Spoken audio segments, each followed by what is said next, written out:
So imagine for a moment that you have the opportunity to go for dinner with any American, living or not.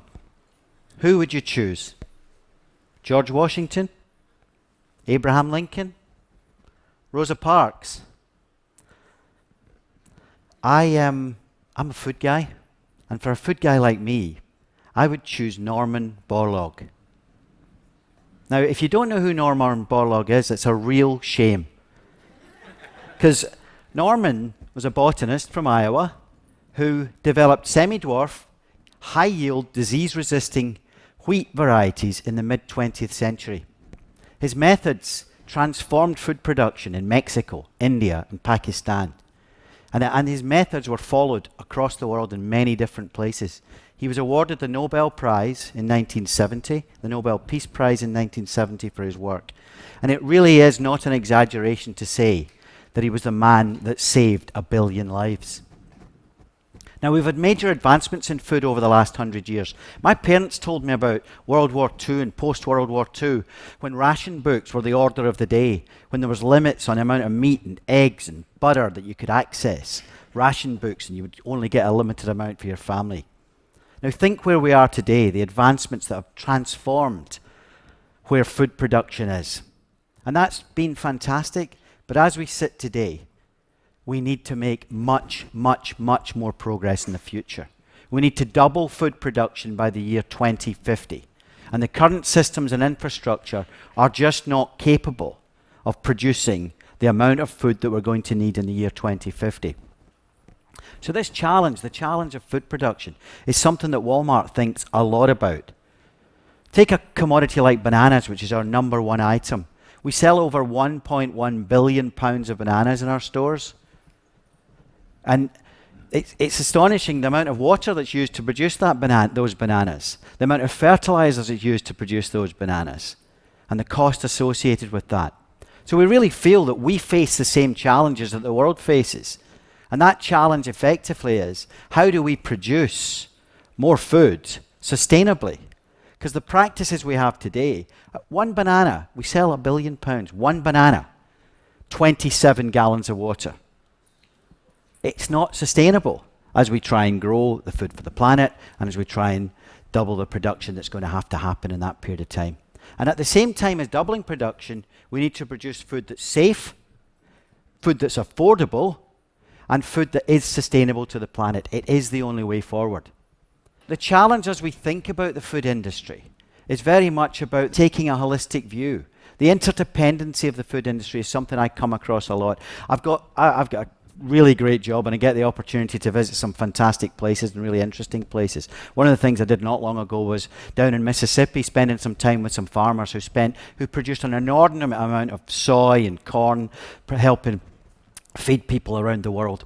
And the next day, we went out on a Louisiana fishing boat to see the Gulf of Mexico. And it was really interesting for a Scotsman to try and communicate with two Louisiana fishermen, let me tell you. We didn't really understand it. I think we were both speaking English, but we almost didn't need to communicate, because what you could see was a dead zone where there's no fish. And probably no fish, because the fertilizer runoff from where we'd been the day before is creating those dead zones. So the economic efficiency of producing in Mississippi is creating economic problems and sustainability problems in the Gulf of Mexico. So how do we resolve these things? First of all, we've got to use less fertilizer. And what's really encouraging is those two progressive farmers that we spent some time with in Mississippi, using really good technology to try and improve how they use fertilizer, using really good tilling techniques to enable them to be more productive on the land that they're farming. So, less fertilizer. We also need to use a lot less water. And when you go to a country like Israel, it again is astonishing when you see Israeli scientists who are developing really sophisticated drip irrigation techniques that can drip one drip on the root that needs the water and misses the bit millimeters away that doesn't need the water. And those kind of techniques are transforming production in some many, many arid places around the world. We can do a lot more. As we think about the challenges going forward of producing more efficiently, there are also some opportunities to source products in new and more interesting and different places.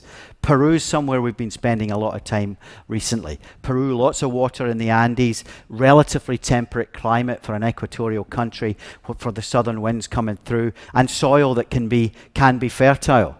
But it's a country that hasn't got a lot of ports or harbors, hasn't got a lot of roads.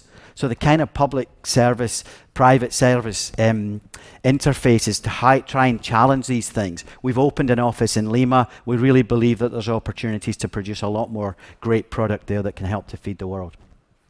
So we've got to produce food more efficiently. But as well as producing food more efficiently, we really do have to solve the problem of food waste.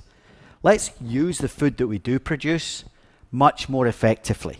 It's a moral imperative for us to, all of us, to challenge the food waste that exists across the system. Not only is it a moral imperative, it's really good business as well. We were in Washington looking at the amazing apple orchards in Washington, and you see the number of apples that are not harvested, and they drop down onto the ground, and you walk around and you see apples lying on the ground. You think, why can that be? Comes to it that most of the apple juice that we sell here in the United States is imported because the economics make it more sensible to import it. So what are the opportunities? What we've been doing is we've tried to work with some processors. We've just launched a US apple juice. We really do think there's opportunities to do a lot more processing capacity to help use the resources that have been created for those crops. So in India, 40% of all the produce produced in India, and it's a wonderfully fertile country, 40% of all the produce wastes. And it wastes because the infrastructure isn't there to get it to the marketplace and get it to people's mouths. Again, we're investing a lot in India. We think there's opportunities in that country. And something, it's got to be about more chilled distribution facility, better roads, better distribution capabilities to enable that food to get to market. Cashews is another really interesting thing. Cashews, a lot of our cashews globally, we sell a lot of cashews globally. A lot of them are produced in West Africa. What happens to them is they get shipped to Vietnam, where they're grown in West Africa, shipped to Vietnam to be processed, then sent back to the United States to be sold. It just doesn't make a lot of sense. So there's lots of things going on in the food system that we think we can work on to really reduce waste, and we're quite excited about some of the work that's going on there. So as we move on, I really do have an optimistic future. We have to produce safe, affordable, and sustainable food because it's good business. It's good business for Walmart, it's good business for the food system, and it's very much at the heart of how we're going to solve the food problem going forward, the challenge of producing double the amount of production by the year 2050. By working together, and it really is, no one company, no matter how large, can solve this problem on their own. It really is about the food system working together and transforming some of the practices that are out there to try and improve where we are today. We really can produce bananas using less water. We really can grow blueberries and quinoa in Peru really effectively. We really can get apple juice, use the apples that are being produced in Washington. We really can get India to get more of its food to its population.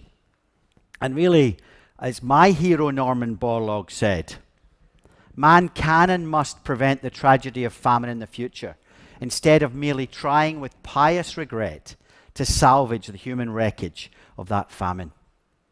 Let's all get together and get after this big challenge. Thank you.